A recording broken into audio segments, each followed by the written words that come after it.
सतगुरुदेव की जय। सर्वसंग से प्रार्थना है, सत्संग प्रारंभ हो रहा है। कृपया सत्संग स्थल पर शांति पूर्वक विराजमान होकर के श्रद्धा से सत्संग सुने। परमेश्वर की प्यारी आत्माओं से पुनर्निवेदन है, सत्संग प्रारंभ हो रहा है। कृपया सत्संग स्थल पर शांति पूर्वक विराजमान होकर के श्रद्धा से सत्संग सुने। सत सही।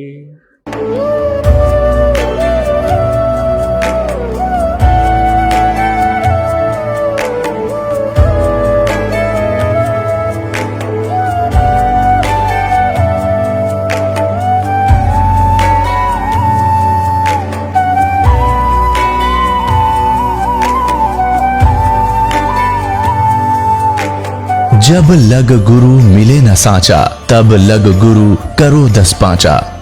क्या गुरु बदल सकते हैं? क्या गुरु बदलने से पाप लगता है? अध्यात्म के इस मैदान में आखिर सही गुरु कौन है? गीता जी में वर्णित तत्वदर्शी संत कौन है? इन सभी प्रश्नों के उत्तर जानने के लिए अवश्य सुनिए जगत गुरु तत्वदर्शी संत रामपाल जी महाराज के मंगल प्रवचन। भारत समेत पूरी दुनिया में अलग अलग भगवानों को मानने वाले लोग रहते हैं। कोई श्री विष्णु जी के अवतार श्री कृष्ण को बड़ा मानते हैं तो कोई किसी अन्य देव को।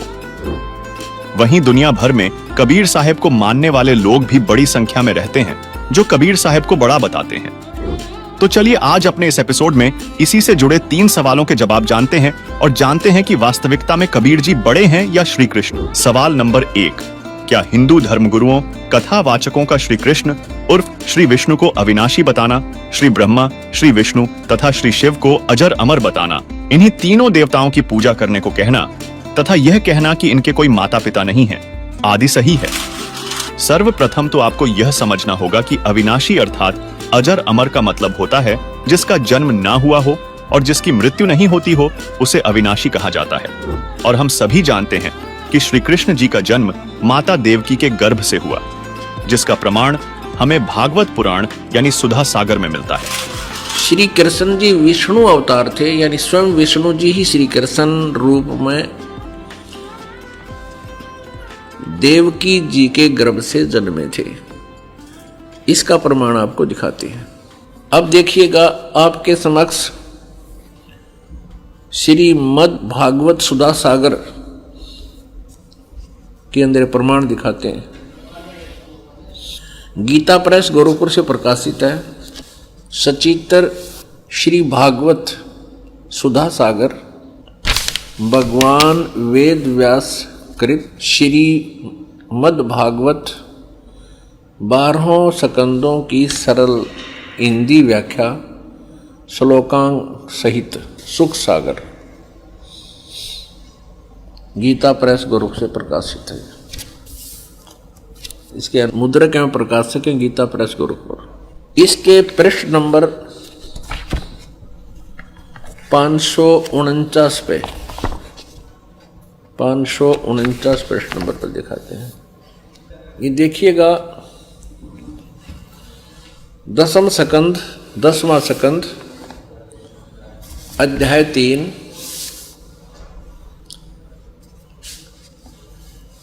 सुधा, ये श्री मद् भागवत सुधा सागर से।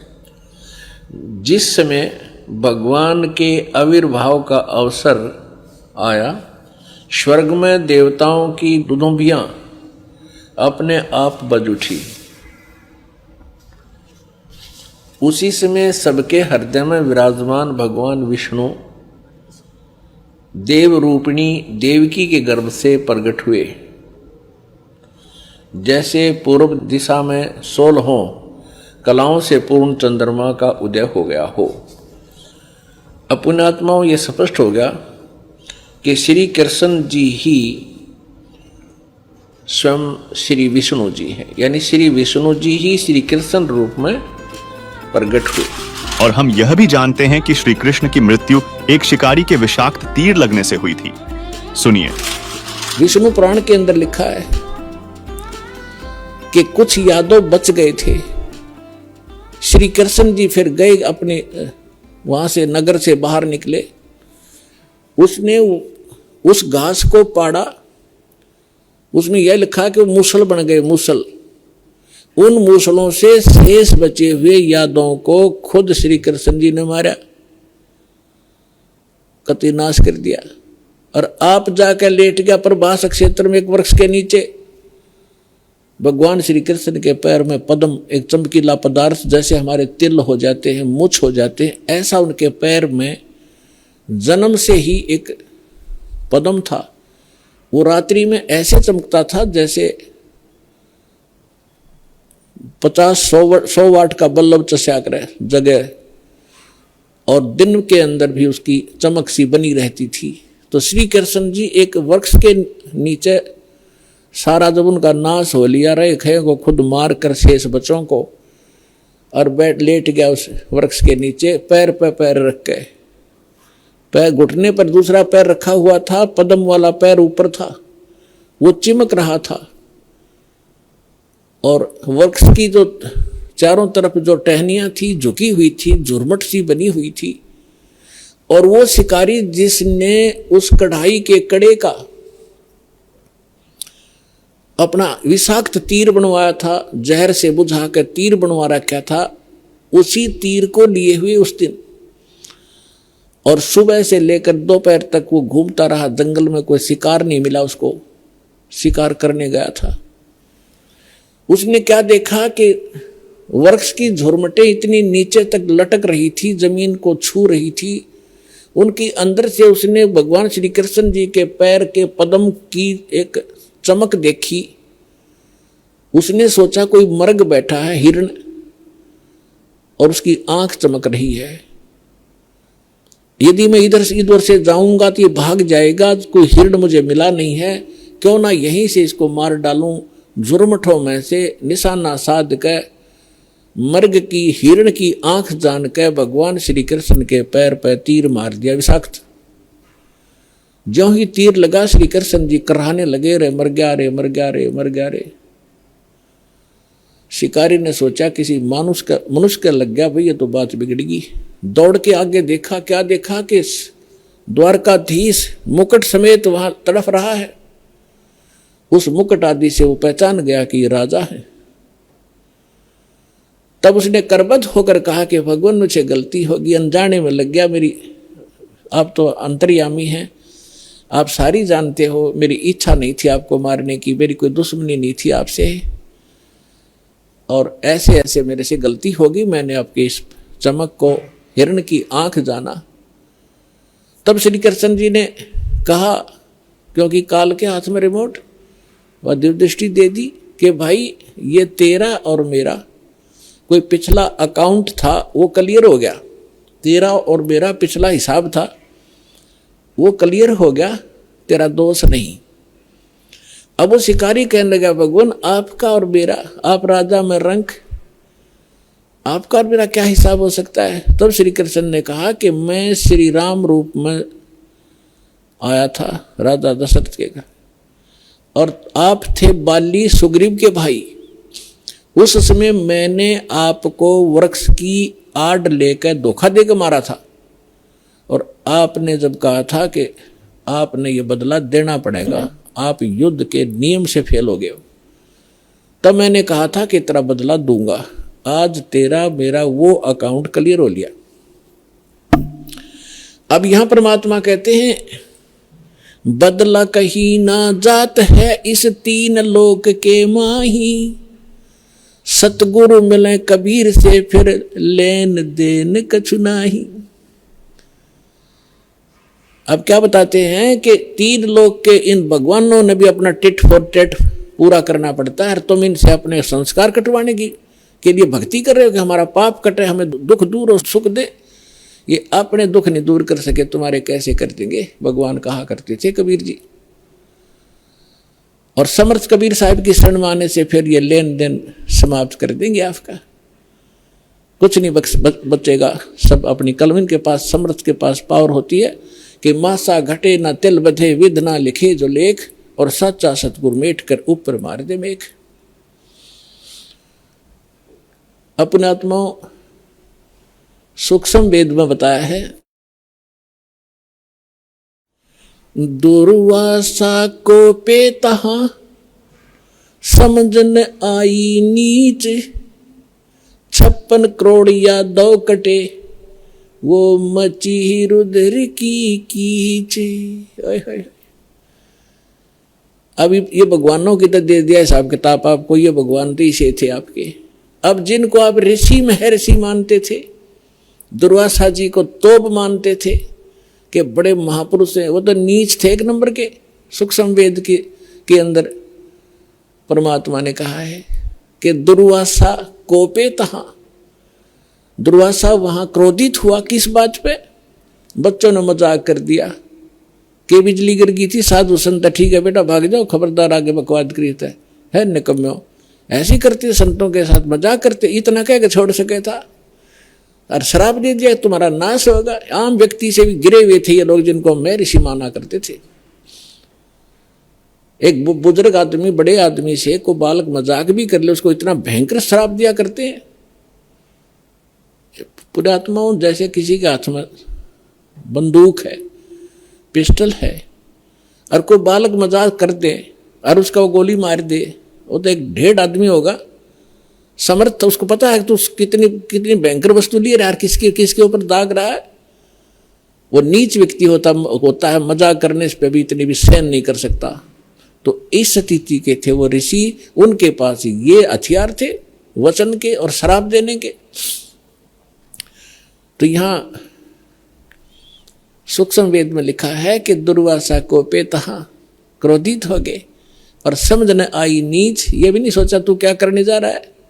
और 56 करोड़ या 2 कट गए और वह मची रुद्र की कीच, यानी रक्त की 11 माचगी, खून की 11 मचगी। 56 करोड़ आदमी जहां लाश हो जाए और नदी बह कर चल पड़े खून की, रक्त की।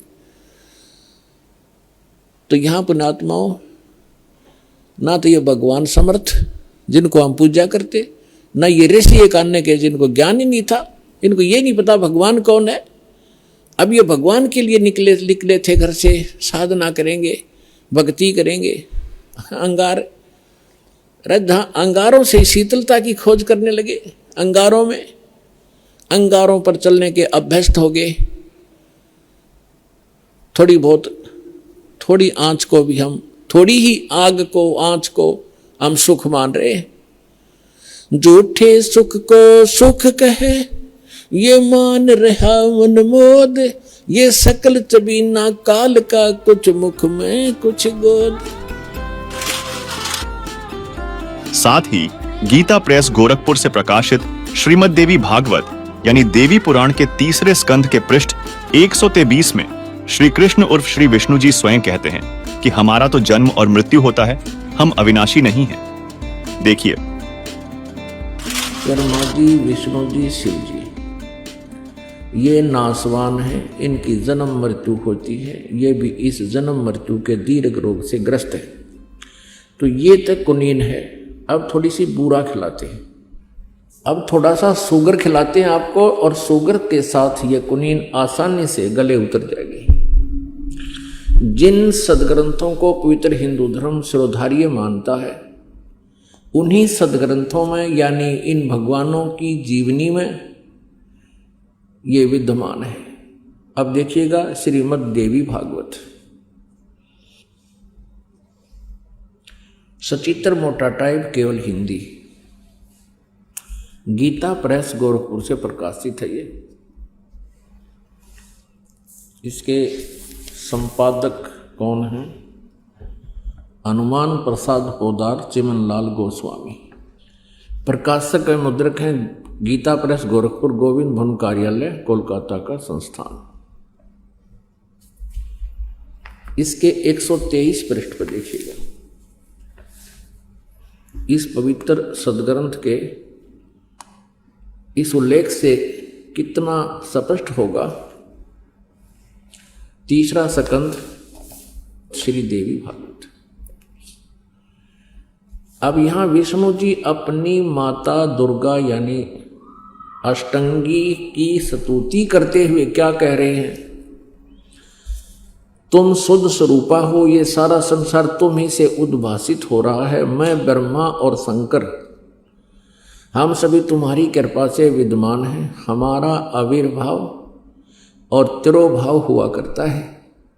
हमारा तो आविर्भाव माने जन्म और तिरोभाव माने मृत्यु हुआ करता है। केवल तुम ही नित्य हो, जगत जननी हो, प्रकृति और सनातनी देवी हो। ये प्रकृति शब्द याद रखना है, दुर्गा को कहते हैं प्रकृति भी।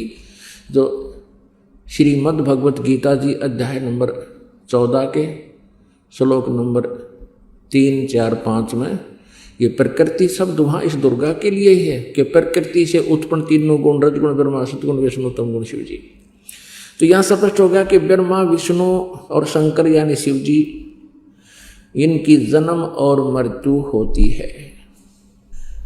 भगवान शंकर बोले, देवी यदि महाभाग विष्णु तुम्ही से प्रकट हुए हैं तो उनके बाद उत्पन्न होने वाले ब्रह्मा भी तुम्हारे ही बालक हुए, यानी से सिद्ध है दुर्गा से इनका जन्म हुआ है। फिर मैं तमोगुणी लीला करने वाला शंकर क्या तुम्हारी संतान नहीं हुआ? अर्थात मुझे भी उत्पन्न करने वाली तुम ही हो शिवे। संपूर्ण संसार की सृष्टि करने में तुम बड़ी चतुर हो। इस संसार की सृष्टि, स्थिति और संहार में तुम्हारे गुण सदा समर्थ हैं। उन्हीं तीनों गुणों से उत्पन्न हम यानी ब्रह्मा, विष्णु एवं शंकर नियमानुसार कार्य में तत्पर रहते हैं। तीनों गुणों रजगुण, सतगुण, तमगुण। रजगुण ब्रह्मा जी, सतगुण विष्णु जी, तमगुण शंकर जी, ये भी सिद्ध हो गया। हमारे पवित्र सदग्रंथ जो इनकी जीवनी है भगवानों की, उस जीवनी में स्पष्ट है कि ये नाशवान है, ये स्वयं स्वीकार करते हैं हमारा जन्म मृत्यु होता है, हम अविनाशी नहीं हैं। जिससे निम्न बातें सिद्ध होती हैं।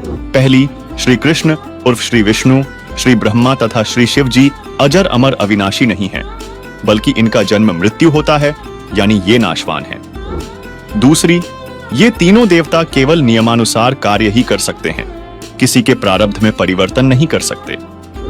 तीसरी, श्री ब्रह्मा, श्री विष्णु तथा श्री शिव की माता दुर्गा है। चलिए इनके पिता के विषय में जानते हैं। अब इनका पिता कौन है, क्योंकि माता वाला कंसेप्ट तो क्लियर हो गया। अब इनका पिता कौन है? ब्रह्मा, विष्णु और शिव का ये काल रूपी ब्रह्म है।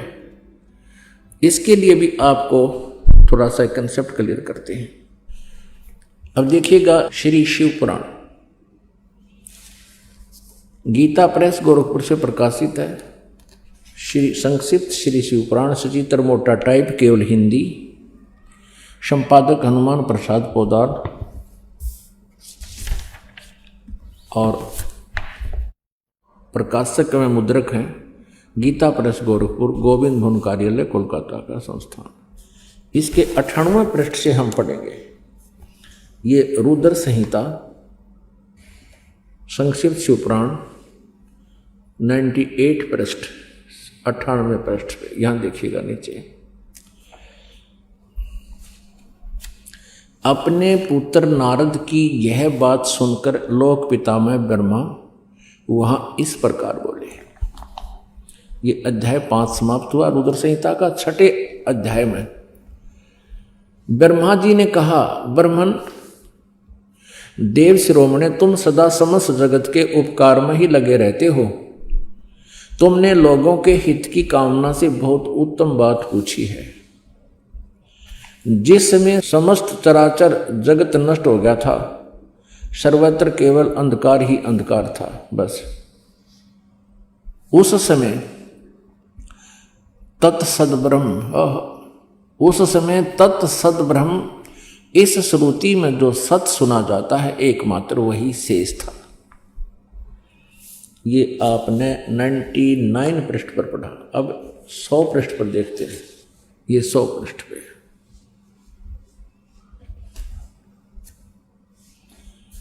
जिस परब्रह्म के विषय में ज्ञान और अज्ञान पूर्ण यानी झूठी साची, ब्रह्मा जी इनके सबसे बड़े वक्ता हैं। एक इस ब्रह्मांड के। और ब्रह्मा जी के कह रहे हैं कि जिस परब्रह्म के विषय में ज्ञान और अज्ञान से पूर्ण उक्तियों द्वारा इस प्रकार विकल्प किए जाते हैं, यानी कुछ सच्चे कुछ झूठे, उसने कुछ काल के बाद द्वितीय की इच्छा प्रकट की। उसके भीतर एक से अनेक होने का संकल्प उदित हुआ। तब उस निराकार परमात्मा ने अपनी लीला शक्ति से अपने लिए मूर्ति की कल्पना की। अब ये काल कहता है मैं अपने वास्तविक रूप में किसी के सामने नहीं आता, अपनी योग माया से छुपा रहता हूँ, ये मेरा अटल घटिया नियम है। तो ये क्या करता है, किसी को ब्रह्मा रूप में, किसी को विष्णु रूप में, किसी को शिव रूप में दर्शन कर देता है। यहाँ देखना, जो मूर्ति रहित परम ब्रह्म है उसकी मूर्ति भगवान सदाशिव हैं। अर्वाचीन और प्राचीन विद्वान उन्हीं को ईश्वर कहते हैं। उस समय एकाकी रहकर स्वेच्छानुसार विहार करने वाले उन सदाशिव ने अपने विग्रह से स्वयं ही एक स्वरूप भूता शक्ति की सृष्टि की, जो उनके अपने श्री अंग से कभी अलग होने वाली नहीं थी।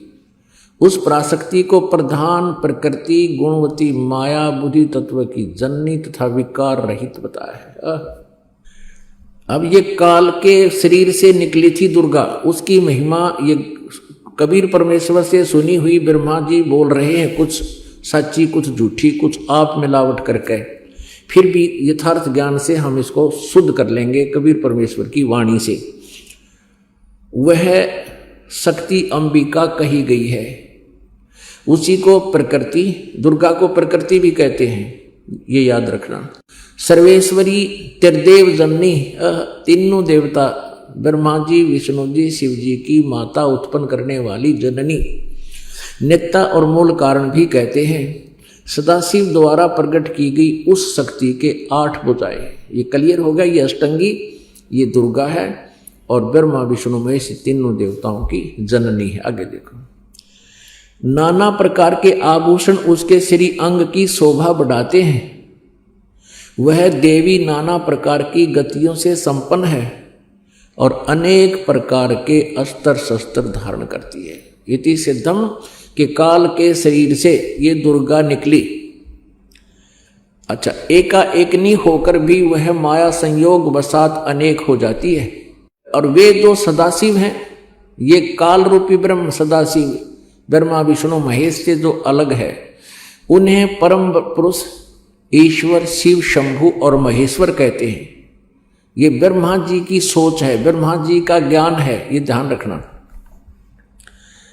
अब 101 पृष्ठ पे है, यहां देखना। अब ये प्रकरण चल रहा है इस काल रूपी ब्रह्म का। वे जो सदाशिव हैं उन्हें परम पुरुष ईश्वर शिव शंभु और महेश्वर कहते हैं।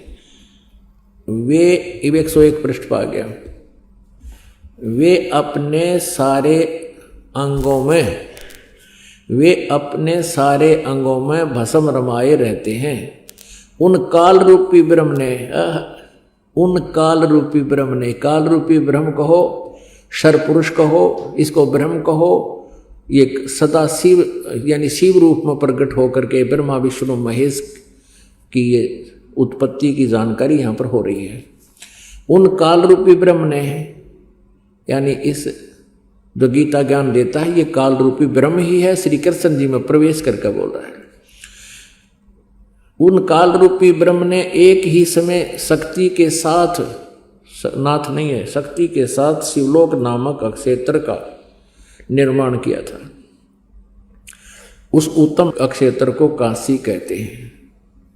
वे प्रियतम रूप शक्ति और शिव, प्रियतम पति पत्नी रूप में शिव, शक्ति और शिव, दुर्गा और ये काल रूपी ब्रह्म जो परमानंद स्वरूप है, उस मनोर अक्षेत्र में नित्य निवास करते हैं। आगे देखो, देव से एक समय उस आनंद वन में रमण करते हुए शिवा और शिव के मन में, दुर्गा और काल के मन में, इस काल रूपी ब्रह्म के मन में यह इच्छा प्रगट हुई यहाँ शिवा इसलिए करेंगे पार्वती रूप बनाकर रखता अपनी पत्नी को, जब ये स्वयं शिव रूप में होता है। शिवा और शिव के मन में यह इच्छा हुई कि किसी दूसरे पुरुष की सृष्टि करनी चाहिए, यानी कोई बच्चा उत्पन्न करना चाहिए जिस पर यह सृष्टि संचालन का महान भार रखकर हम दोनों केवल काशी में रहकर स्वेच्छा अनुसार विचरें और निर्वाण धारण करें। ऐसा विचार निश्चय करके शक्ति सहित सर्वव्यापी परमेश्वर शिव ने अपने वाम भाग के 10वें अंग पर अमृत मल दिया। फिर तो वहां से एक पुरुष प्रकट हुआ। पुण्यात्माओं, अब यहां ये स्पष्ट कर दिया है कि उन्होंने पति पत्नी व्यवहार किया, वहां से एक पुरुष यानी एक पुत्र उत्पन्न हुआ। यहां देखना, ये 102 पृष्ठ पर हम पढ़ेंगे।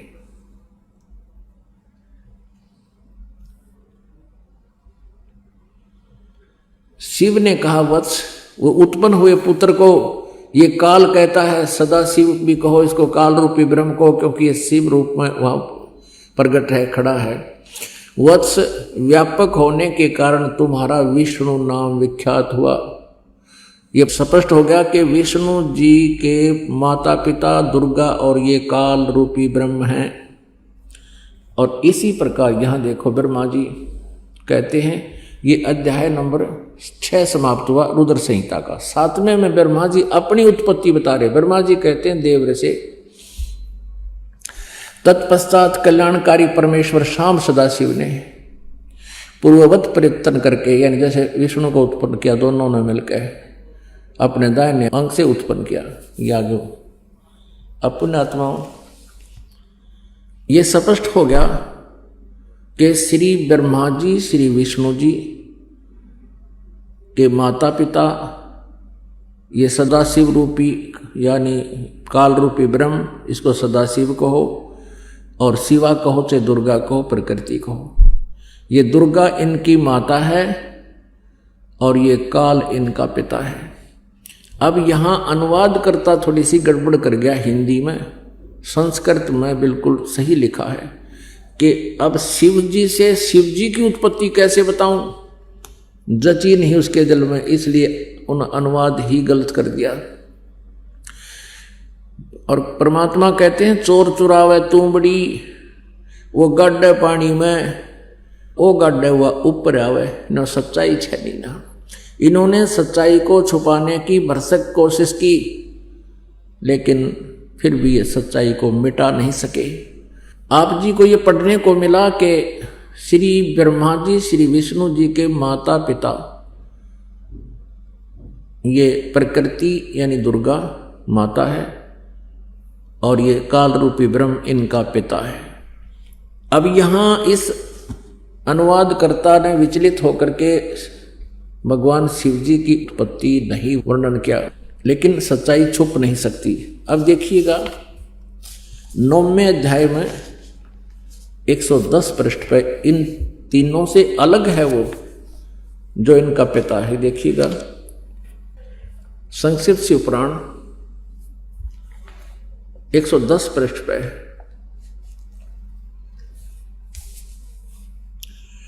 ये 9वां अध्याय है रुद्र संहिता का। ये रुद्र संहिता ही चल रही है, ये 9वां अध्याय है।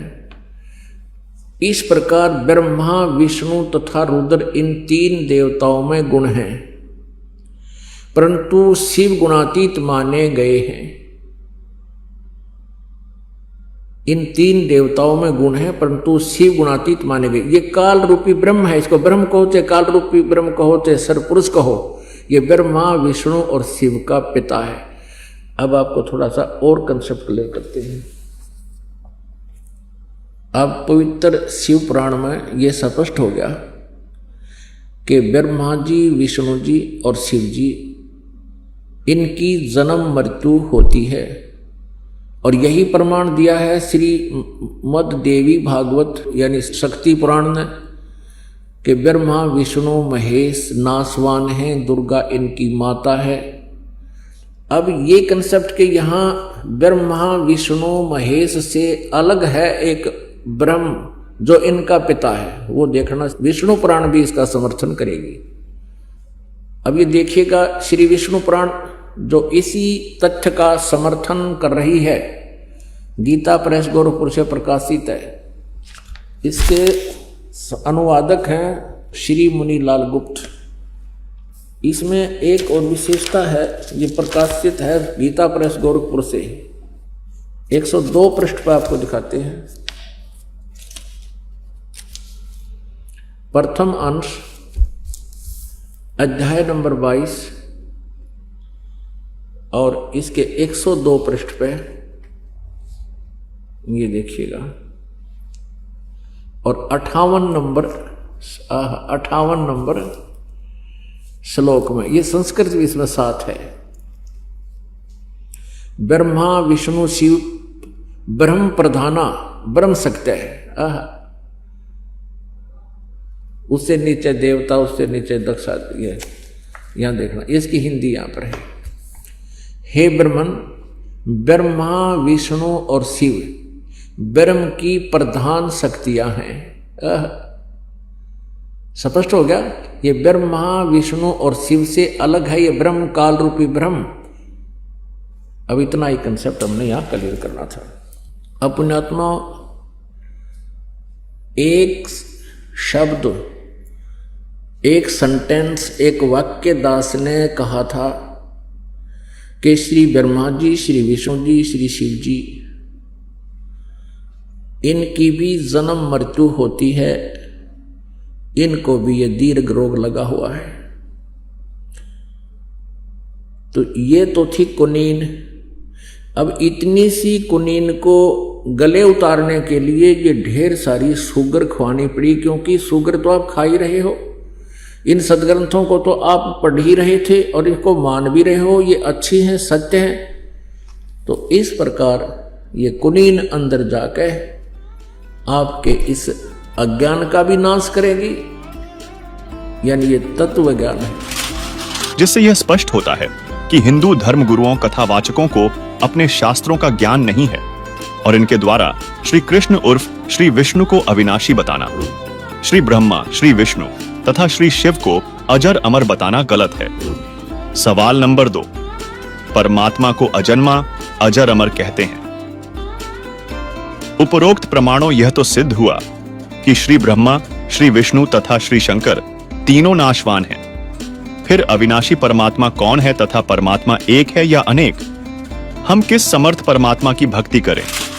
जिस तरह हम प्रधानमंत्री, मंत्री, मुख्यमंत्री, कलेक्टर, तहसीलदार आदि सभी को साहब कहते हैं, क्योंकि ये अपने अपने स्तर के साहब हैं, जबकि वास्तव में देश का सर्वोच्च साहब तो राष्ट्रपति ही होता है। इसी तरह ब्रह्मा, विष्णु, शिव, दुर्गा, काल ब्रह्म समेत 33 करोड़ देवता भी अपने अपने स्तर के साहब यानी भगवान हैं। लेकिन वास्तव में जिसे हम परमात्मा कह सकते हैं, वह तो एक ही अविनाशी भगवान है, और उस समर्थ भगवान का नाम है कबीरदेव अर्थात कबीर साहिब, जिसका प्रमाण वेदों में भी दिया गया है। देखिए उस परमात्मा के विषय में वेदों में क्या कहा गया है। ये है ऋग्वेद मंडल नंबर 9 और 10 इकट्ठा ही अनुवाद है। और ये अनुवाद भी पुण्यात्माओं, एक और कमाल की बात है, इस पवित्र ऋग्वेद के अनुवाद करता भी वही व्यक्ति है जो भगवान को निराकार मानते हैं, और अपने हाथ से परमात्मा ने इनकी कर कमल से लिखवा दिया। दाता ने आपके लिए रहम करा और स्पष्ट करवा दिया। ये आर्य समाज महर्षि दयानंद सरस्वती द्वारा आर्य समाज की स्थापना हुई, और महर्षि दयानंद के ही चेलों ने और महर्षि दयानंद ने वेदों का अनुवाद कर रखा। और महर्षि दयानंद और उसके अनुयायी परमात्मा को निराकार मानते हैं, वो किसी अवतार को भी नहीं मानते, और अपने कर कमलों से लिखा हुआ है वो परमात्मा के राजा के समान देखने जोगा है, ऊपर के लोक में रहता है। जबकि इन आर्य समाज और महर्षि दयानंद का विधान है कि परमात्मा एक देशीय नहीं है, और वो वेदों को सत्य मानते हैं, वेदों में जो लिखा वो फाइनल है। तो ये दास अनुवाद करता है इनका, वो तो करना ही है और कर भी रखा दास ने। लेकिन किससे का नहीं जच्चा हो, आपको तो चलो यकीन हो जाता, क्योंकि आप तो परमात्मा के बच्चे हो, इतने प्रमाण देखकर मानोगे कि ये दास जो बोल रहा है सारी सच्ची है। लेकिन आम व्यक्ति को आप नहीं जचा सकते थे। वो ये कहते कि वेदों का अनुवाद अपने अपने हिसाब से सब ने कर रखा है, इसका सही किसी ने भी पता नहीं। अब यह भी गुंजाइश ना छोड़ी कि उन्हीं के कर कमलों से लिखा हुआ है और हम उसको मानते परमात्मा साकार, वेदों में अनुवाद उन्हीं का किया हुआ है और सच्चाई है। तो परमात्मा ने उनकी बुद्धि पर पत्थर डाल दिए उस समय जब ये 5-4 श्लोक अनुवाद किए ना, बाकी दड़ंगा कर रखे, इन्होंने पूरे वेदों का अनुवाद ठीक से किया ही नहीं। ये आपके लिए मेहर की दाता ने, नहीं तन्नो कहा आपके गुरुजी ने संस्कृत आती नहीं, वो कहा कि वेदों का अनुवाद करेगा, बेकार रहा तुम्हें। अब इन इंजीनियरा पे करवा दिया अनुवाद इसका, इन शास्त्रीय पे। प्रकाशक है सार्वदेशिक आर्य प्रतिनिधि सभा, महर्षि दानंद भवन, रामलीला मैदान, नई दिल्ली। ये इनके फोन और फैक्स नंबर है। मुद्रक है Prince offset printers, 1510 Pataudi house, Daryaganj, नई दिल्ली। ये देखिएगा ऋग्वेद मंडल नंबर 9 और सूक्त 86, इसका मंत्र नंबर 26। यज्ञ करने वाले यजमानों के लिए परमात्मा, अर्थात यज्ञ माने धार्मिक अनुष्ठान यानी भक्ति साधना करने वाले यजमान माने भक्त, भक्तों के लिए परमात्मा सब रास्तों को सुगम करता हुआ और उनके विघ्नों को मर्दन करता है, नाश करता है उनके संकटों का, उनको पवित्र करता हुआ और अपने रूप को सरल करता हुआ वह कांति में परमात्मा। इन्होंने यहाँ कबीर का अर्थ सर्वज्ञ कर दिया, ये लिखना था वो कबीर देव। अब ये कंसेप्ट क्लियर करना पड़ेगा यहाँ पर, क्योंकि परमात्मा कहते हैं 9 मन सूत उलझिया, इन्होंने 9 मन सूत उलझा रखा है। और ऋषि रहे झकमार, 9 मन सूत उलझिया ऋषि रहे झकमार, और सतगुरु ऐसा सुलझा देगा उलझे ना दूजी बार। अब देखना ये यजुर्वेद है, यानी महर्षि दानंद द्वारा इसका अनुवाद है। और ये कहाँ से प्रकाशित है? प्रकाशक सार्वदेशिक कार्य प्रतिनिधि सभा 2/5 महर्षि दानंद भवन, रामलीला मैदान, नई दिल्ली। और महर्षि दानंद द्वारा इसका अनुवाद है। मुद्रक है Prince offset printers, 1510 Pataudi house, नई दिल्ली, दरियागंज, नई दिल्ली। अब इसके 36वें अध्याय का प्रथम मंत्र है। ये 60 अध्याय यानी 36वां अध्याय यजुर्वेद भाषा भाष्य, ये 36वां अध्याय है। ये प्रथम मंत्र है। रचम वाचम परपदे मनो यजु परपदे, ये यजु शब्द है। ये यजु शब्द है, 1-2 अपसर्ग लगा रखे हैं इसके, इसका यहाँ अनुवाद है इसी में। महर्षि दानंद ने किया है यजु माने यजुर्वेद, बिल्कुल सही है, क्योंकि यजुर्वेद की महिमा लिखी जा रही थी, बोली जा रही है, तो यजु लिखा है। यजु का अर्थ अंडरस्टूड है कि यजुर्वेद के बारे में जानकारी है। तो जहां पर इन्होंने कवि कर दिया, कबीर का अर्थ कवि कर दिया, तो उसका अर्थ है कबीर देव। वो लिखना पड़ेगा जहां प्रसंग बस परमात्मा की जहां महिमा चल रही होगी तो लिखना पड़ेगा कबीर का अर्थ कबीर देव। और जहां काव्यकार की महिमा में वहां कवि शब्द प्रयोग है तो वहां काव्यकार लिखना पड़ेगा। सर्वज्ञ का तो इसमें मतलब है नहीं लिखने का, कोई कवि सर्वज्ञ हुआ ही नहीं है। अब ये अंडरस्टूड होगा। अब जहां पर ये कवि शब्द लिखा देखिएगा, ये वैसे मूल पाठ में दिखाएंगे आपको, ऋग्वेद मंडल नंबर 9 और सूक्त नंबर 86 का मंत्र नंबर 26। इसमें मूल पाठ में ये है गा करवानो निर्जनम हरियंत है कबीर, ये कबीर शब्द है, हम कबीर बोल रहे हैं इसको कबीर।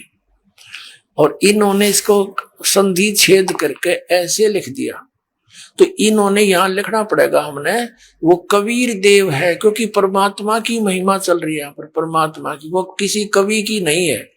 तो इसमें कवि शब्द है तो काव्यकार के लिए नहीं है, ये परमात्मा के लिए, उसका नाम है कबीर देव। हम उसको कबीर बोले हैं बै, जैसे हम वेदों को वेद कहते हैं अपने लोकल लैंग्वेज में, तो ऐसे ही कबीर को कबीर कहने लग गया। देव माने परमात्मा, हम साहब कह देते कबीर साहब, तो ये यहाँ उस कबीर साहब उस काशी वाले धानक के लिए ही वेद प्रमाण कर रहे हैं।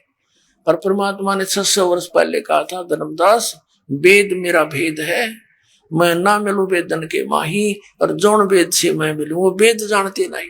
क्योंकि वेदों में महिमा तो कबीर परमेश्वर की है, लेकिन वे ऑफ वर्शिप, पूजा का मार्ग जो है, भक्ति का मार्ग केवल इस ब्रह्म तक का है। ओम नाम का जाप है, 500 यज्ञ है, नथिंग एल्स।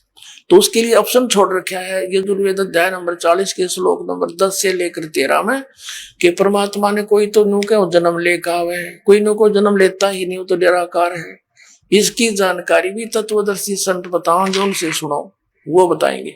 ऐसे गीता जी अध्याय नंबर 4 के श्लोक 34 में गीता ज्ञानदाता भी ब्रह्म है, ये कहता है उस तत्वदर्शी संत के पास जाकर उस परमात्म तत्व को, परमात्मा के उस तत्व ज्ञान को समझो, मैं नहीं जानता। तो यहाँ अब फिर आइए इसके ऊपर, ऋग्वेद मंडल नंबर 9 सूक्त 86 का मंत्र 1 हम पढ़ रहे हैं।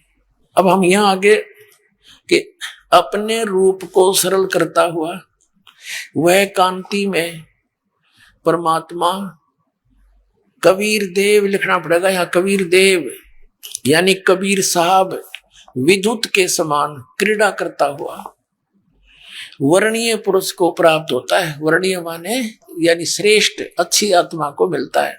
उसका उद्देश्य वो कहाँ रहता है?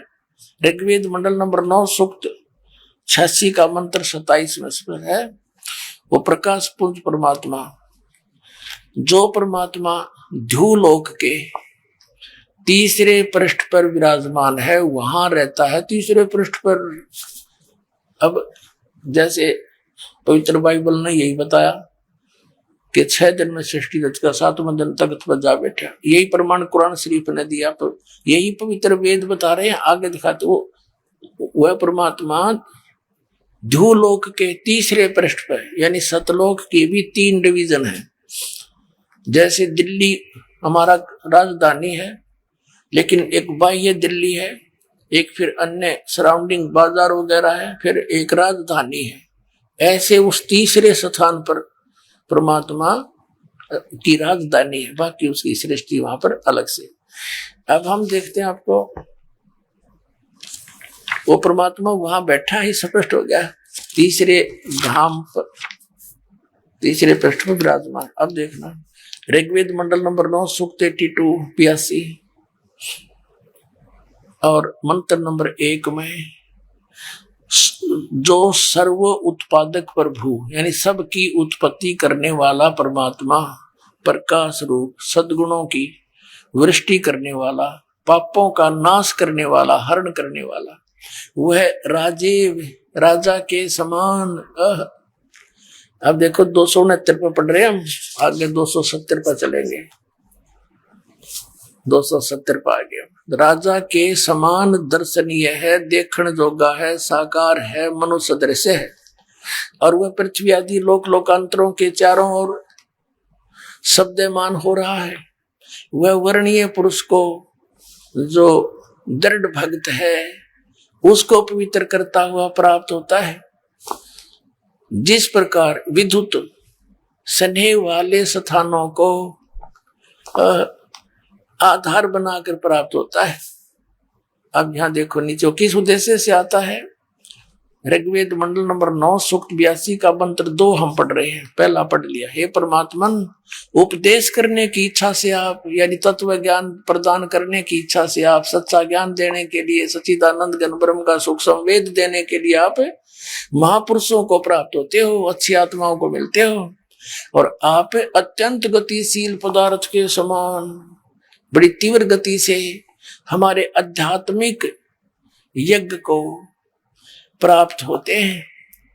आप देखा, आप कबीर देव हैं। बोलो सतगुरुदेव की जय हो।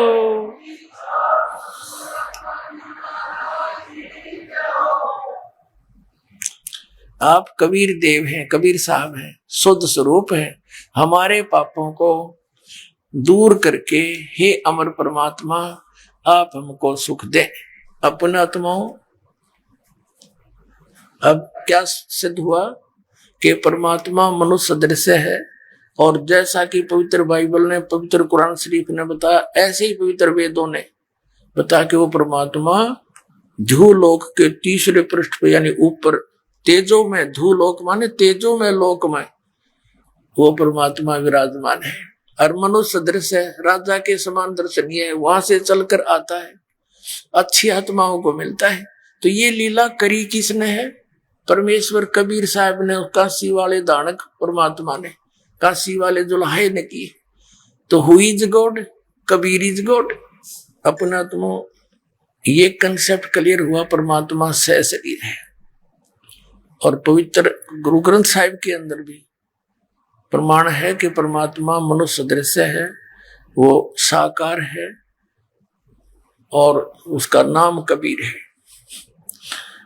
721 पृष्ठ पर लिखा है कि एक अर्ज गुप्तम पेश तोदर कून करतार हक्का कबीर करीब तू बे परवरदिगार है। कौन करतार शब्द स्वरूपी राम है। हक्का कबीर माने तू सत कबीर, अविनाशी कबीर, तो परवरदिगार है। प्रश्न नंबर 24 पे लिखा है गुरु ग्रंथ साहिब के अंदर, फाई सूरत मनुखी वेश ए ठगवाड़ा ठगी देश, खरा सियाणा बहुता भारी धानक रूप रहा करतार। काशी में परमात्मा को देखकर नानक साहिब ने कहा था। अपना तुम ये तो कंसेप्ट क्लियर हो गया कि कबीर इज गॉड। और वेदों में यहां तक लिखा है कि उसको बंदी छोड़ कहते हैं, वो कबीर बंदी छोड़ है। देखना ये यजुर्वेद, ये वही यजुर्वेद है महर्षि दानव सरस्वती द्वारा अनुवादित, प्रकाशक सार्वजनिक आर्य प्रतिनिधि सभा 2/5 महर्षि दानव इलाहाबाद नई दिल्ली। ये महर्षि दानव सरस्वती कृत, ये वहीं से प्रकाशित है। अब इसके अध्याय नंबर 5 के और श्लोक नंबर 32 को आपको दिखाते हैं। ये देखना, पंचमो अध्याय 5वां अध्याय यजुर्वेद भाष्यम यहाँ है 5वें अध्याय का ये 32वां श्लोक है। 32वां, इसमें क्या लिखा है? उसी असी कबीर अंगारी असी, इसको कबीर कहो, कबीर कहो, कबीर अंगारी असी बम्भारी असी, बम्भारी अवसुर असी, दोषवान सुधन्यो असी। और फिर यहाँ क्या लिखा है? रत धामा सवर ज्योति। अब इनका अनुवाद पढ़ेंगे। हे जगदीश्वर, जिस कारण आप कांतिमान असी माने हैं, अंगारी माने खोटे चलन के जीवों के शत्रु, अंगारी माने पापों के शत्रु, अरि माने शत्रु, अग माने पाप, पापों के शत्रु, पाप नाशक, पापों का नाश करने वाले कवि, या लिख दिया कवि, ये कबीर देव। ये देखो कबीर, हम कबीर कहते हैं इसको, कबीर, कबीर देव हैं आप, कबीर देव हैं। और बम्भारी माने बंधनों के शत्रु, अरि माने शत्रु, बम्ब माने बंधन, आप बंदी छोड़ हैं, बंधनों के शत्रु, बंदी छोड़, हम उसको बंदी छोड़ कहते हैं। और आप रत धामा सवर ज्योति, सवर ज्योति माने स्वयं प्रकाशित लोक में, लोक है कौन सा? रत धामा, सत धाम युक्त असी माने हैं। रत माने सत्य, ये लिख रहे हैं खुद अर्थ, रत माने सत्य और धाम का अर्थ धाम लिख दिया, हम लोक कह दे हैं। आप सतलोक में रहने वाले हो, आप सतलोक वासी हो, सतलोक में रहने वाले हो, रत धामा। अब देखिए परमेश्वर कबीर जी समर्थता का अन्य प्रमाण वेदों में। अब ये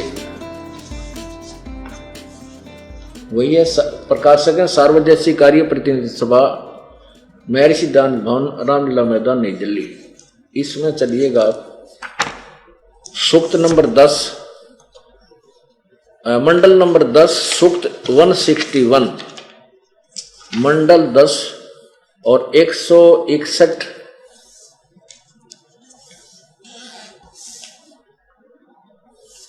सूक्त का मंत्र नंबर 2। ये देखिएगा, ऋग्वेद मंडल नंबर 10 सूक्त 161 और यहां लिखा है इसका अनुवाद। यदि रोगी नष्ट जीवन शक्ति वाला हो गया है, यदि यदि अथवा सीमा से परे चला गया है,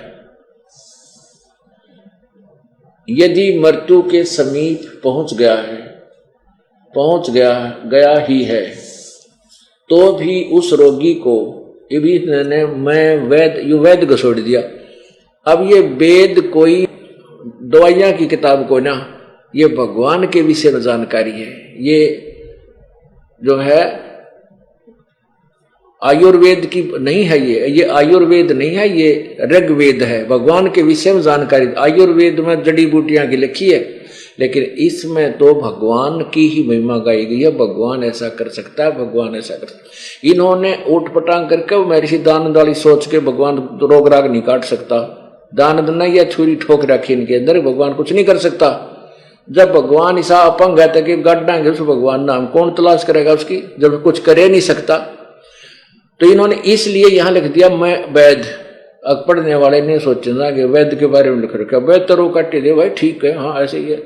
अब और दिखाऊंगा, प्रमाण दूंगा आपको। और भी महापुरुषों ने जो महर्षि दानंद के ही अनुयायी है, उन्होंने ठीक अनुवाद किया है।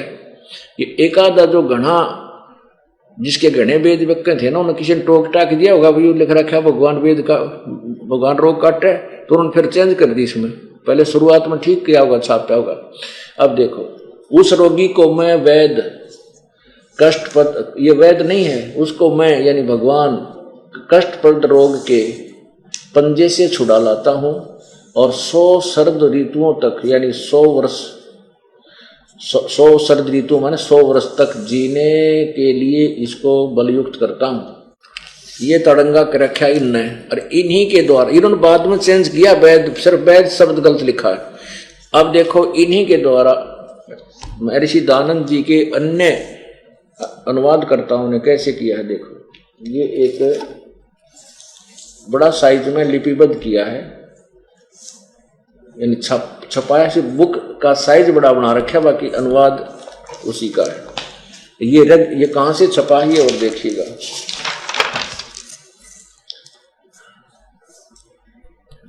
प्रधान कार्यालय वेद मंदिर, महात्मा वेद भिक्षु सेवा आश्रम, लेखराम नगर,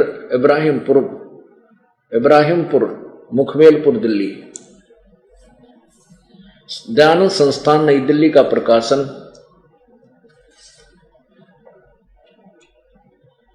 ये नई दिल्ली से प्रकाशित है।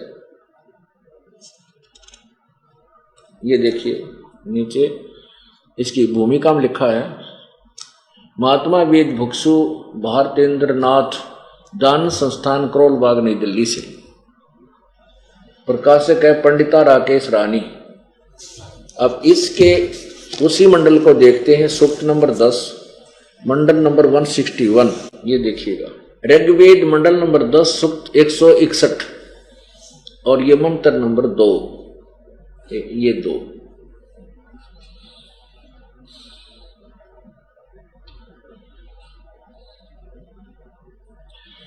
ये इसमें लिखा है कि यदि किसी रोगी का जीवन शक्ति समाप्त हो, यदि वह सीमा से भी परे हो गया है, यदि वह मृत्यु के सन्निकट चला गया है, तो भी उसे मैं भारी कष्टप्रद रोग के पंजे से मुक्त कराऊं तथा उसे 100 वर्ष के जीवन हेतु बल संपन्न करूं।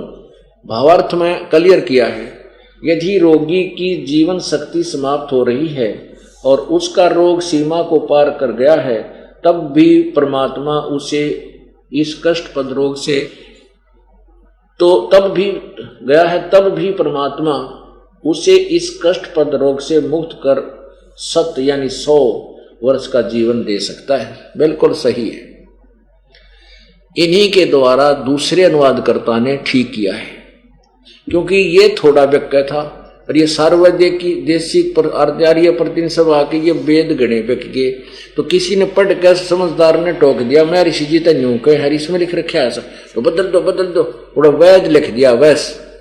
अब चक्कर काटने जाओ भाई, कोई वैद लिख रखा है, वैद काटा। अरे सेंटेंस देखो, ये कोई दवाइयां किताब नहीं है, ये वेद है, प्रभु की महिमा गाई गई इसमें। अब और दिखाता हूं आपको, इसमें आगे क्या लिखा है। इसमें आगे लिखा है 5वें मंत्र में, इसी ऋग्वेद मंडल नंबर 10 के सूक्त 161 के 5वें मंत्र में परमात्मा कहता है कि हे पुनर्जन्म प्राप्त प्राणी, के परमात्मा की शरण में आने से यदि तेरा जीवन नष्ट, तेरा आगे शेष जीवन ही ना रहा हो और तेरी मृत्यु भी हो जाए तो भी मैं तुझे पुनर्जीवन दे दूं।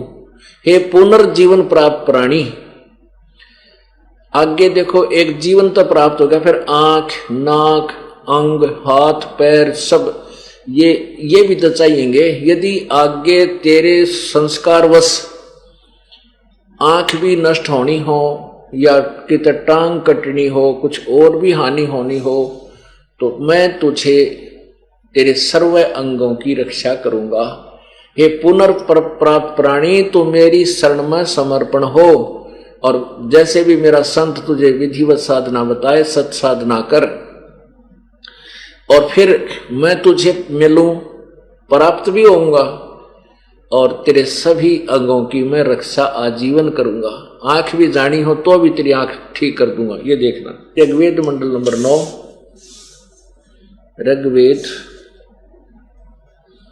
ऋग्वेद मंडल नंबर 10 सूक्त नंबर 161। ये आपने दूसरा मंत्र पढ़ा, अब 5वां देखो।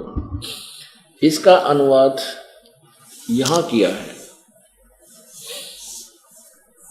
हे रोगी, मैं तुझे रोग से मुक्त करूं और तुझे मैं पाऊं, यानी प्राप्त भी होऊं, मिलूंगा तेरे को मैं। तू पुनः आ, यानी समर्पण कर। हे नव जीवन के धारक अर्थात पुनर्जीवन प्राप्त प्राणी, नवजीवन तुझे मिला है।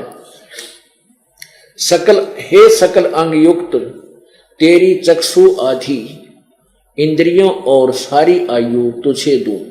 इसका अर्थ तो सिंपल सा ये बनता है, जैसे दास ने आपको अभी बता दिया कि हे पुनर्जीवन प्राप्त प्राणी, तो मेरी शरण में समर्पण हो। पुण्यात्माओं, जैसे कोई ऐसे बहुत से यहाँ पर कई हजारों की संख्या में ऐसे भक्त बहन भाई हैं कि जिनके कति अंतिम सांस गिने थे, कैंसर और बरानी के हो रही थी, अब वो कति स्वस्थ हो गए। अब उनके लिए कह रहा है कि तू समर्पण कर मेरे अमीब। समर्पण का अर्थ है कि जीवित मर, अधिक से अधिक प्रभु की भक्ति कर, सत्संग में आया कर। यदि आप उस दिन मृत्यु को प्राप्त हो जाते तो ये तुम्हारे काम को कौन करता? परमात्मा आज तुम्हारे साथ हैं। मोक्ष प्राप्ति के लिए आपने अधिक से अधिक सत्संग अटेंड करना चाहिए। इसका यही उद्देश्य है कि हे पुनर्जीवन प्राप्त प्राणी, तो मेरे शरण में आ, यानी समर्पण भाव से लग, और फिर तो मैं तुझे आगे तेरे और भी जो कुछ दुखाने हैं उनको भी दूर करूंगा। आगे देखो, अब बहन बेटियां भाई बच्चे दुखी हैं, विशेषकर बहनें ज्यादा दुखी होती हैं। किसी का पति शराब पीता है, किसी का या कोई और किसी कारण से दुखी करते हैं, तो परमात्मा कहता है मैं उन भी सीधे कर दूंगा यदि आप मेरी समर्पण रहोगे, तुम्हारे सब बाधाओं को दूर करूंगा। अब देखो उसी का वेद समर्थन कर रहा है। अब यही ऋग्वेद मंडल नंबर 10 सूक्त 162 में देखो, ये 63 आगे शुरू होता है, ये 62 है। यही 162 में क्या कहा है, इस 5 में 161 के 5 में ना 62 के 5 में, हे नारी, जो तेरे पास तेरे भ्राता के रूप में अथवा पति से व प्रेमी बनकर प्राप्त होता है और जो तेरी प्रजा का नाश चाहता है, हम उसे यहां से भगाएं। अब इसका वास्तविक अर्थ तो कुछ और बनता है, फिर भी ये कुछ इसमें लवासी ला रखी है बात इसने। इसका कहने का भाव ये है कि यदि जैसे कबीर, ये धर्मदास जी थे जो कबीर परमेश्वर के परम शिष्य थे, जब ये मालिक आए हुए थे, तो उनके एक काल ने अपना दूत बेटे रूप में भेज रखा था, नारायण दास। वो बेटे रूप में नारायण दास पहले ही इन एडवांस भेज दिया था कि यो भक्ति करण का आदमी दिखा है, और कभी भगवान आए थे उस तत्वदर्शी संत से की हुई कमाई युक्त है, और इसके घर में काल ने अपना दूत भेज दिया पक्का कि यो इसने भक्ति कर नहीं देगा और इसकी बिरान माटी रखे। और पुत्र पिता की पुत्र में मोह घना होता है, तो इसलिए वो नारायण दास भेज रखा था। तो कबीर परमेश्वर जब धर्मदास को समझा रहे थे, धर्मदास जी परिचित हो गए, सतलोक में भगवान को देख भी लिया, तो समर्पण हो गए, प्रभु आप पूर्ण परमात्मा हैं। फिर अपने जब स्वयं ज्ञान समझ में आ जाता है, तो ये भक्त ने सोचा अपने भाई ने भी कह दूं, अपनी बहन ने भी बताऊं, पत्नी को भी बताऊं, पति को भी बताऊं, बेटे ने भी लाऊं शरण में, बेटी को भी लाऊं। तो नारायण दास अकेला ही पुत्र था।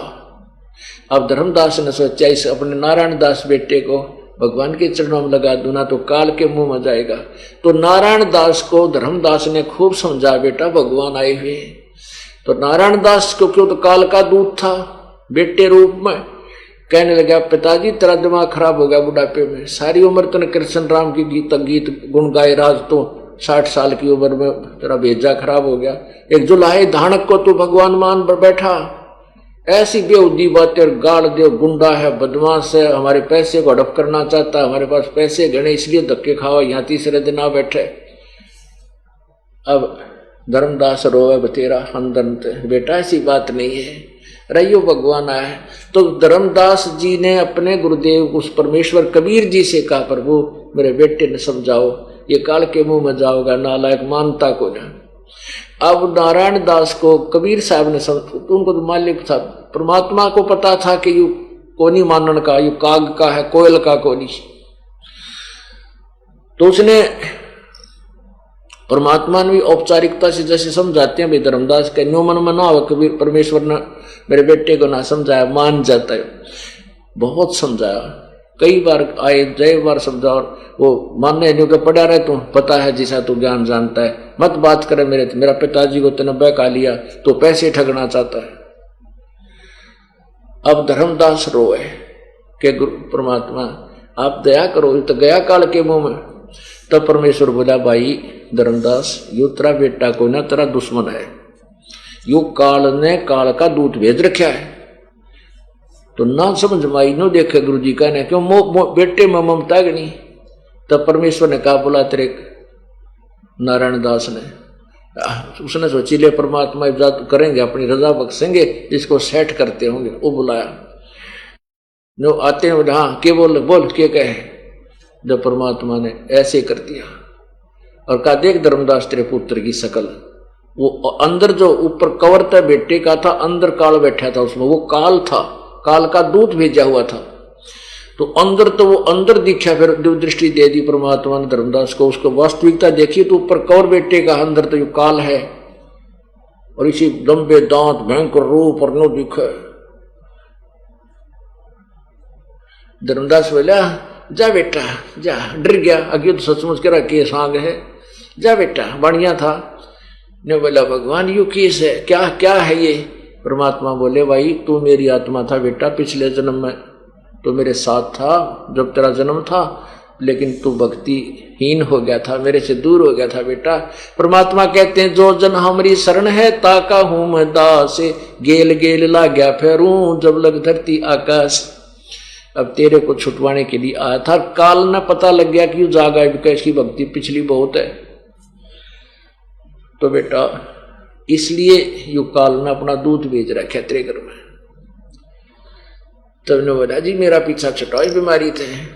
फिर चिंतित रहने लग गया कि मेरा बेटा तो काल का कुल हो गया। फिर यू कहने लगा, भगवान मेरा तो काल का कुल हो गया, अरे मेरे कुल में मतलब मेरे काल के दूध पैदा होंगे, हमारे यहाँ कुल की बीमारी और लाग रही है कि मेरी संतान हो और मेरा अगट वंश चले। वो वंश बता के सिर पर धर कर नाचेगा, उस वंश ने मेरी मृत्यु होगी। और मेरी मान लीजिए आज एक गांव में एक बहुत बड़ा एक हिस्सा होता है, जिसने पान्ना बोल रहे हैं, ठोड़ा मोहल्ला, तो एक व्यक्ति की संतान है, छटारट एक से हुई थी।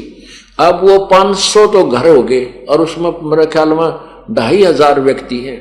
और वो जो सबसे पहले वाला व्यक्ति है जिस तो स्टार्ट होया था कुल, वो मन गधा बन रहा होगी कर्म अनुसार। अब वो कुल उसने के सिर पर धरेगा, के सहायता मिली इसकी।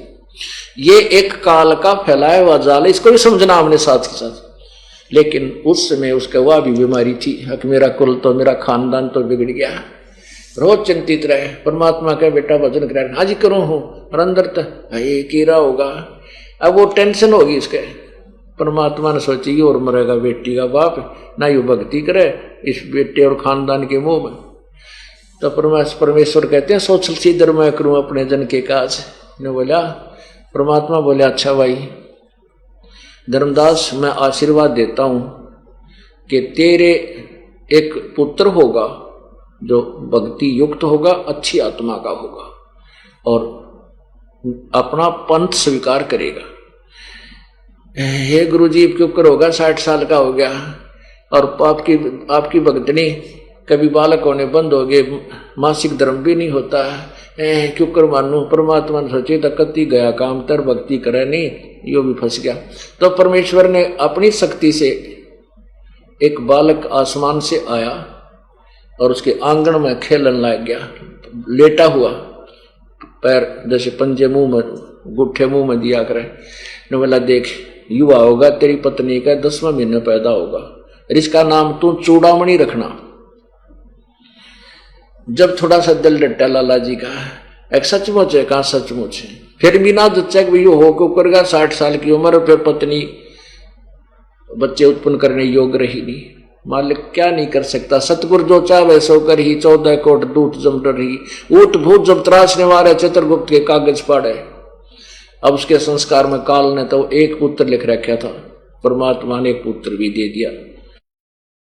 10वें महीने लड़का पैदा हुआ, सुंदर लड़का, अच्छा शील स्वभाव का, और उससे धर्मदास का फिर कुल चला और आशीर्वाद दे दिया कि चिंता ना करे, तेरे 42 वंश तक, 42 पीढ़ी तेरा वंश चलेगा, फिर नहीं रहेगा 42।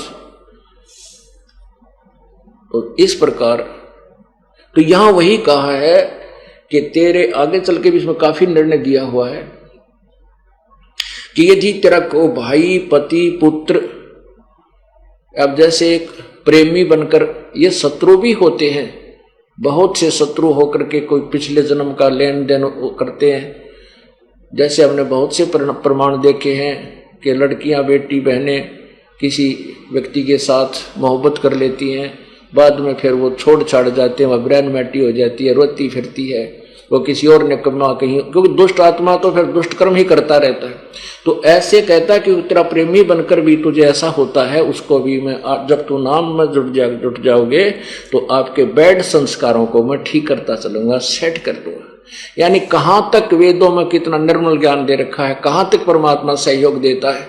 मेरे नकली संतों ने इन्हीं की आड़ में और सारा ही अज्ञान ठोक दिया।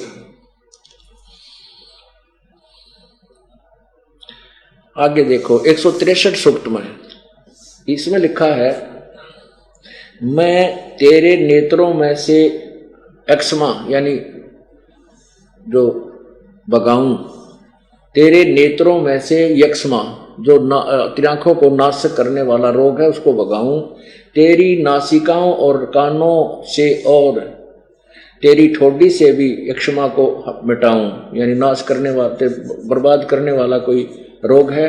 सिर से यक्ष्मा और मस्तिष्क से एवं जीव से भी मिटा दूं। बताओ क्या रह गया। कहते मैं तेरे किसी कहीं भी तेरे को, अक्षमा का अर्थ होता है वैसे नाशक, अक्षमा वैसे इसको कहते हैं जैसे अक्षय रोग जो नाश करता है। हम टीबी को जो है ना लाइलाज मान्या करते हैं, अब टीबी लाइलाज नहीं रही, ऐसी खोज होगी है। तो अब कैंसर होगी अक्षय, अक्षय माने जो नाश कर दे, नष्ट कर दे, बर्बाद कर दे, जिसका अभी तक इलाज नहीं बन पा रहा। कहते परमात्मा कहता अक्षय रोग यानी जो तेरे किसी भी अंग का नाश करने वाला हो और तेरे पूरे शरीर को बर्बाद कर दे, उसने भी ठीक कर दो। आगे देखो 2 नंबर में 163 के 110 नंबर मंडल के और सूक्त नंबर 163 और मंत्र नंबर 1 आपने पढ़ लिया। दूसरा देखो ये दूसरा। हे रोगी, तेरी भुजाओं में बैठे क्षमा को ग्रीवा के सिरों से ऊपर की ओर यानी गर्दन से ऊपर जाने वाली धमनियों यानी नाड़ियों से, अस्थियों से व संधि भाग से, कंधों और बाहुओं से दूर करूं। तेरे कंधे में दर्द हो या किसी प्रकार का भयंकर रोग हो, गर्दन में हो, गले में हो, ऊपर किसी प्रकार उसको ठीक करूं। आगे देखो तीसरे में, तेरी अंतड़ियों से आत्मा में खराबी हो, गुदा नाड़ियों में यानी तेरा बवासीर वगैरह हो, एवं स्थूल आंतों से, हृदय से तेरा हृदय रोग हो, तेरे दोनों गुर्दों से, यकृत यानी लीवर से और हृदय से, उदर सचित अन्य भोजन पाचक तिल्ली आदि यंत्रों से यक्षमा को हटाऊं। आगे बहुत कुछ लिख रखा, कति एक एक अंग के ऊपर कहते मैं भगवान सब कुछ कर सकता हूं। और पुण्यात्मा नाड़िया निशा उल्टा पाठ पढ़ा रखे, भगवान कुछ नहीं कर सकता, भगवान रोकट क्या करे, हाँ वो कहाँ उड़ जाओ रोकट क्या कर दे। ये भगवान की महिमा में सारा कुछ लिख रखा है कि वो के कर दे। कौन? कबीर देव, वो कबीर प्रभु। और कबीर जी ने कलयुग में 1398 से 1598 के बीच जब 120 वर्ष तक पृथ्वी पर रहे तो उन्होंने अनेकों चमत्कार किए थे। मृत्यु को प्राप्त कमाल और कब्र से निकलवाकर कमाली को जीवित किया था, जिसके साक्ष्य आज भी कबीर सागर नामक ग्रंथ में मौजूद हैं, जिससे यह सिद्ध होता है कि समर्थ परमात्मा कबीर जी हैं और इन्हीं की भक्ति करने के लिए वेद कहते हैं। जैसे ऋग्वेद मंडल 1 सूक्त 1 मंत्र 5 में लिखा है, अग्निः होता कवि क्रतु सत्यः चित्राश्रवस्तम देवः देवेभ्य आगमत। अनुवाद होता साधकों के लिए पूजा करने योग्य अविनाशी अग्निः प्रभु क्रतु सर्व सृष्टि रचनहार कविर कविर कबीरदेव है, जो सत्य चित्र अविनाशी विचित्र तेजोमय शरीर युक्त आकार में श्रवस्तम सुना जाता है। वह देवः परमेश्वर देवे भी सतभक्ति करने वाले सर्व विकार रहित देव स्वरूप साधकों द्वारा आगमत प्राप्त होता है। अर्थात सर्व सृष्टि रचनहार कुल का मालिक कबीरदेव अर्थात कबीर परमात्मा है, जो साधकों के लिए पूजा करने योग्य है, जिसकी प्राप्ति तत्वदर्शी संत के द्वारा बताए वास्तविक भक्ति मार्ग से देवस्वरूप भक्त को होती है। सवाल नंबर 3, आप कह रहे हो कि कबीर जी परमात्मा है, उनकी भक्ति करनी चाहिए, लेकिन कबीर जी तो कवि व संत थे, उनकी भक्ति से हमें क्या लाभ हो सकता? जबकि हम सभी जानते हैं श्री कृष्ण जी ने सुदामा के चावल खाकर उसका मकान बना दिया था और बहुत सारा धन दे दिया था, और तो और उन्होंने राजा मोरध्वज के पुत्र ताम्रध्वज को आरे से कटवाकर जीवित कर दिया था। तो क्या यह समर्थ नहीं है? ऋग्वेद मंडल 9 सूक्त 96 मंत्र 16 से 20 में प्रमाण है कि वह शिशु रूप में प्रकट कबीर परमात्मा अपना तत्व ज्ञान कबीर वाणी अर्थात कवित्व के माध्यम से बताता फिरता है, जिससे उसे लोग कवि व संत कहने लग जाते हैं, लेकिन वह होता है परमात्मा। ऋग्वेद मंडल नंबर 9 का सूक्त नंबर 96 इसमें 16 नंबर मंत्र में क्या कहा है कि हे परमात्मन पूर्ण परमात्मा सर्वोपरि रहस्य श्रेष्ठ नाम, ये नाम का इसने अर्थ नहीं किया, जो तुम्हारी संज्ञा है। यहाँ लिखना था जो आपका रहस्य में सर्वोपरि सबसे श्रेष्ठ जो नाम है आप उसका ज्ञान कराएं, ये अंडरस्टूड है। अब इसमें वो स्पष्ट लिखा है वो कबीर गिरभी कावीना कबीर।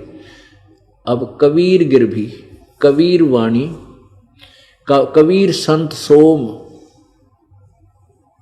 पवित्रम अत्यति रेभन। अब यहाँ शिशु रूप को इन्होंने क्या अर्थ कर दिया? उस परमात्मा को यहाँ लिखना था जो शिशु रूप में प्रकट होता है परमात्मा, उस जो सदा प्रकट है यानी जो सदा ही रहता है, जो अत्यंत उसको कमनीय है, उसको उपासक लोग बुद्धि विषय करते हैं, उसकी स्तुति द्वारा उसके गुणों का वर्णन करते हैं। विद्वान लोग उस गतिशील परमात्मा का गुणों के गुणों द्वारा वर्णन करते हैं, और कवि लोग वाणी द्वारा। है कबीर गिरभी, यहाँ लिखना था ये कबीर गिरभी। कबीर गिरभी माने वाणी और कबीर माने कबीर। कबीर वाणी लिख देना था, वो कबीर वाणी द्वारा काव्य न कविताओं से यानी लोकोक्तियों के माध्यम से स्तुति करते हैं। वो परमात्मा स्वयं ही आता है और वो सोम, वो अमर पुरुष, वह पवित्र परमात्मा कारणवस्था आदि गरजता हुआ अतिक्रमण करता है, गरजता हुआ। अब इन्होंने तो अज्ञान करने का पूरा ठेका ले रखा था, ज्ञान था ही नहीं, थोड़े बहुत अनुवाद कहीं ठीक कहीं गलत कर कराकर अपना यो दुनिया में पेश कर दिया। और ना जाने कितने लोग इनको वेदों को खरीद खरीद के घर पर धर रहे हैं और किसी ने पता नहीं इसमें लिखा क्या है। इसका का अर्थ ये है कि वो परमात्मा कबीर है, उसका नाम कबीर है और वो अपनी कबीर वाणी के द्वारा अपने तत्व ज्ञान का प्रचार करता है और उसको गरज गरज कर ऊंची आवाज में सुनाता है, जिस कारण से उसको प्रसिद्ध कवि की उपाधि प्राप्त होती है। आगे देखो 19वें में 18वें में ऋषि मना ये ऋषि कृत सर्वशास्त्र शरणिथ पदवी कवि नाम तृतीयम धाम महिषी। यहाँ कवि नाम का अर्थ बड़ी ई की मात्रा है, यह कवि नाम माने यहाँ कवि की पदवी प्राप्त करता है। क्या ऋषि मना ये ऋषि कृत सवर्षा सहस्रणिथ पदवी कवि नाम तृतीय धामम महिषी शिष्यम सोम संत शिष्य संत सोम विराजमानु राजती स्तूप।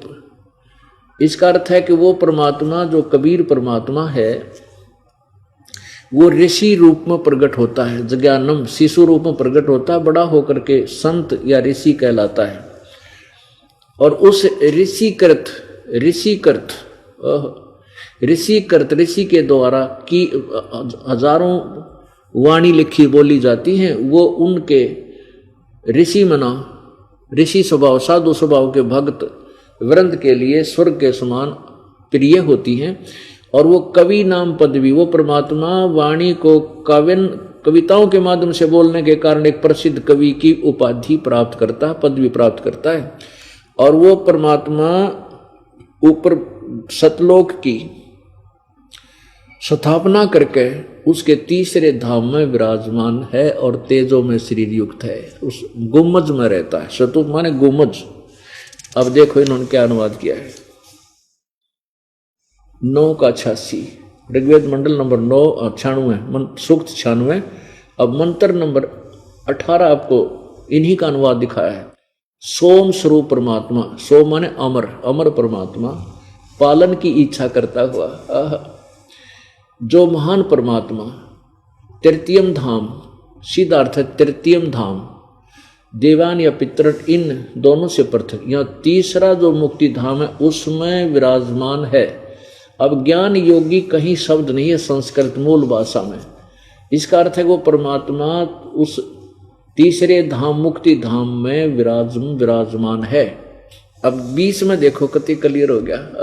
इसी के ऋग्वेद मंडल नंबर 9 सूक्त 96 के ये 18 आपने पढ़ा।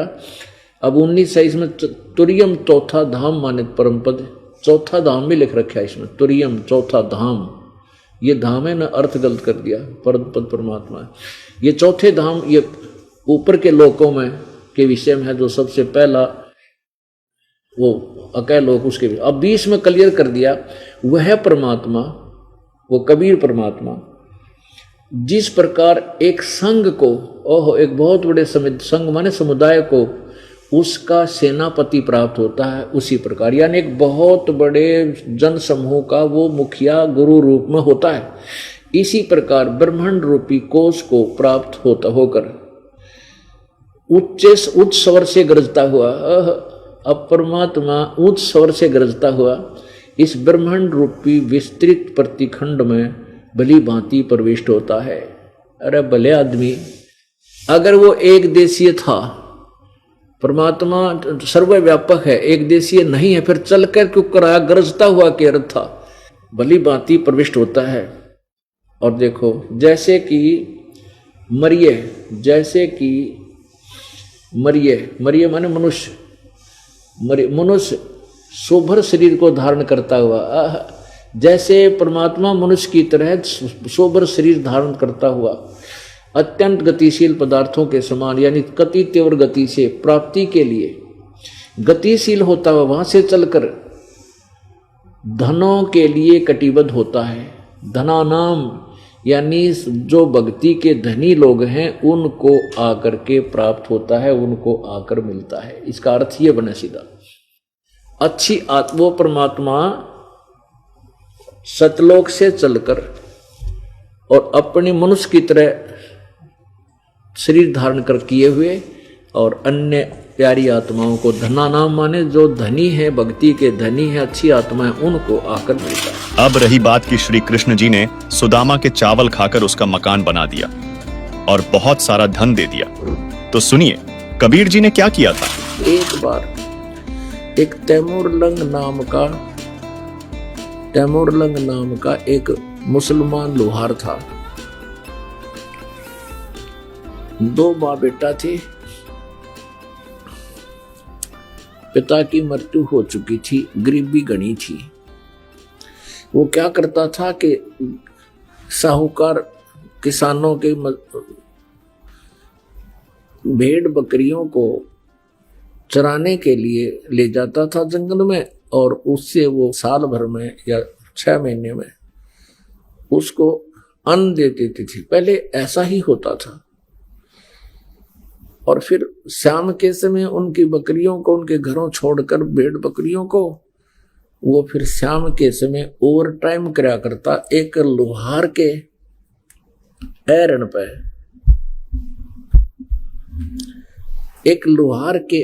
पे ऐसे घण मारण की ओवर टाइम सेवा करा करता। वो भी उसको कुछ मेहनताना पार्ट टाइम दे दिया करता। और उसकी माता जो थी बहुत साध्वी थी, धार्मिक थी। कोई भी अतिथि आ जाता था द्वार पे तो उसको खाना खाए बगैर नहीं जाने देती थी, करबद्ध हो जाती थी, भोजन पाओ। और बहुत ही अच्छी नेक बहन थी। एक दिन क्या हुआ कि तैमूरलंग जंगल में भेड़ बकरियां चरा रहा था। उसने खाना खा लिया था, 1-2 रोटी जैसी गर्ते ले गया था, वो खाना खा चुका था। उसी समय परमेश्वर एक जिंदा महात्मा का रूप बनाकर, एक साधु यानी मुसलमान फकीर होते हैं जिंदा, और तैमूरलंग के पास खड़ा हो गया। तैमूरलंग ने कहा, महाराज अभी अभी मैंने खाना खाया है, भोजन की सुनाओ। परमात्मा ने कहा, भाई भूख लग रही है। भूख लगी है। कहने लगा, भगवान आप यहाँ बैठो, अभी साथ में गांव है, यही हमारे निकट ही घर है, ये साथ ही, और मैं अभी खाना लेकर आता हूं। और साथ में ये भी प्रार्थना की कि हे महात्मा जी, इन भेड़ बकरियों को ध्यान रखना, ये गुम ना हो जाए, हम बहुत गरीब व्यक्ति हैं, 1-2 बकरी भी गुम होगी तो हमसे इनकी कीमत पूरी नहीं होगी। परमात्मा ने कहा, बेटा मैं खूब रखवाल करूंगा, तू जा।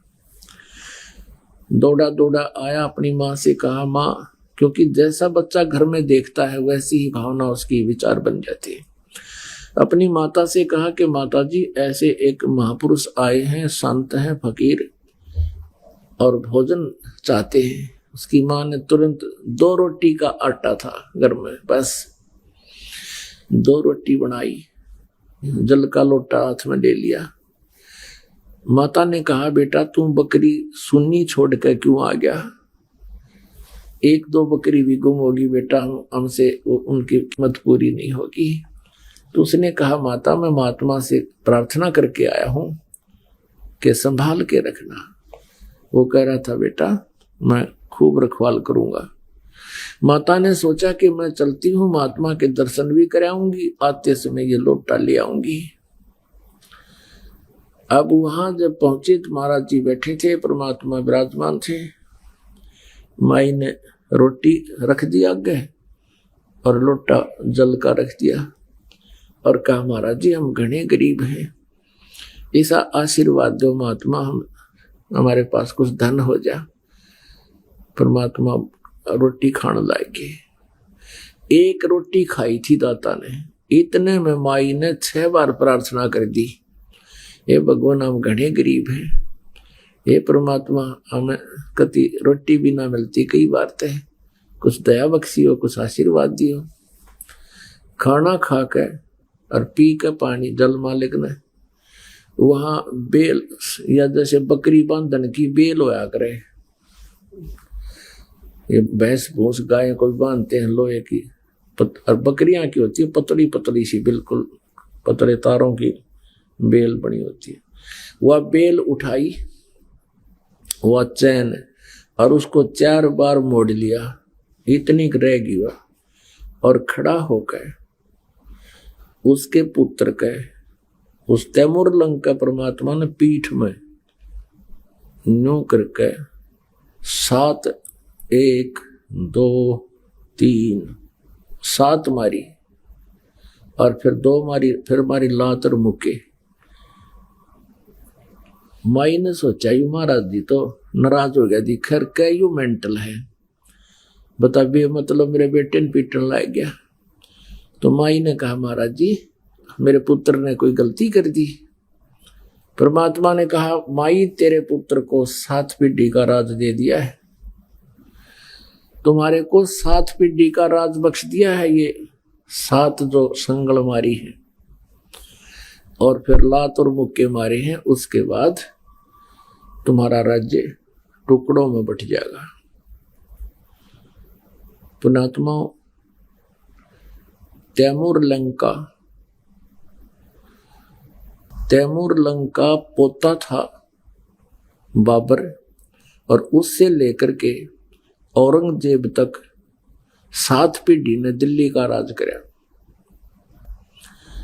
और औरंगजेब के बाद फिर ये इनका राज्य छोटे छोटे टुकड़ों में विभाजित हो गया था। ये तो इतिहास साक्षी है।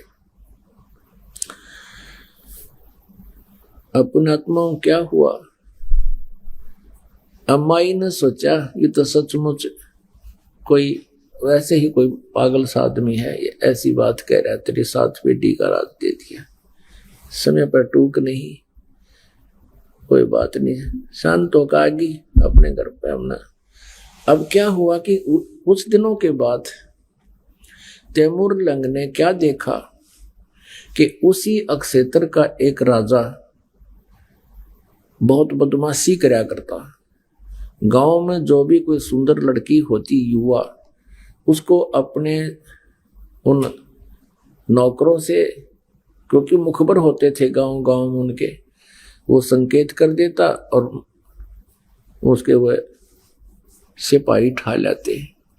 ऐसे ही उसी गांव की एक लड़की, युवा लड़की, खेतों से पशुओं का चारा लिए आ रही थी। तैमूर लंग वहां बकरी भेड़ चरा रहा था। इतने में उस राजा के नौकर एक उसी गांव की उस लड़की को जबरदस्ती करके अपने वाहन में घोड़ों के ऊपर डालना चाह रहे थे। उसने शोर मचा दिया, अरे भाई तैमूर आइए, अरे तैमूर भाई मने बचाइए। और पाड़ी दौरा तल्ला ठोस एक बांध कर सिर का कपड़ा और डे का लठ बाज लिया, मट्टा मट सैनिकों के कई गट्टे तोड़ दिए। अब वो कई जने थे तो तैमूर लंग को इतना मार पीट दिया, उसको मृत करके छोड़ कर चले गए। वो परमात्मा का आशीर्वाद था, वो जीवित हो गया और गांव के लोग पहुंचे, उसको घर ले आए, कुछ दिन में स्वस्थ हो गया। अब उसके मन में एक कल्पना होगी, हे भगवान मैं राजा बनूं और इस अन्यायी राजा का बक्कल तारूं, इसने हमारी बहन बेटियों की इज्जत लूट रहा है। और यही तरफ बनेगी उसके। इसी उद्देश्य से उसने क्या किया, सपने में एक दिन परमात्मा वही जिंदा महात्मा तैमूर लंग को दिखाई दिए और कहा, बेटा जिस एहरन पर तू पार्ट टाइम काम करता है, हथौड़े मारन जाता घण मारने, उस एहरन ने मोल ले ले। और उसके नीचे एक बहुत बड़ा खजाना दबा हुआ है, हीरे पन्ने द्वारात सोने की असरफियां, बहुत घना खजाना है। और परमात्मा ने कहा, तू बोला स्वप्न में बात की कि भगवान हम कैसे खरीदेंगे, पैसा तो है नहीं। प्रभु ने कहा कि आप उनसे जिक्र करना और उधार पे ले लेना, वो दे देगा। कहते परमात्मा जब दया बख्शता है दोनों तरफ से रिमोट से चलाता है। सुबह उठा, अपनी माँ से वो स्वप्न बताया कि माता जी ऐसे ऐसे वही महाराज दिखाई दिए थे और ये कह रहे थे कि तू उस मोल ले ले। अब उसी रात्रि में उसकी माता जी को भी परमात्मा से दिखे। उसकी माँ ने भी कहा, बेटा मुझे भी स्वप्न थोड़ा थोड़ा याद है, आज भगवान वही संत वो फकीर दिखाई दिए, पर बेटा मैंने वो समझ नहीं सकी, मेरा याद को ना उन्होंने के बात कही थी। तैमूरलंग ने कहा, माँ मेरे सारी बात याद रहेगी। तो कहने लगी, बेटा हमने कौन देगा, वो एरन का स्थान था को 20, 30, 50 गज, तो हमें कैसे देगा, हमारे पास पैसा नहीं। तो तैमूरलंग ने कहा कि माता जी महात्मा जी कह रहे थे, तू एक बार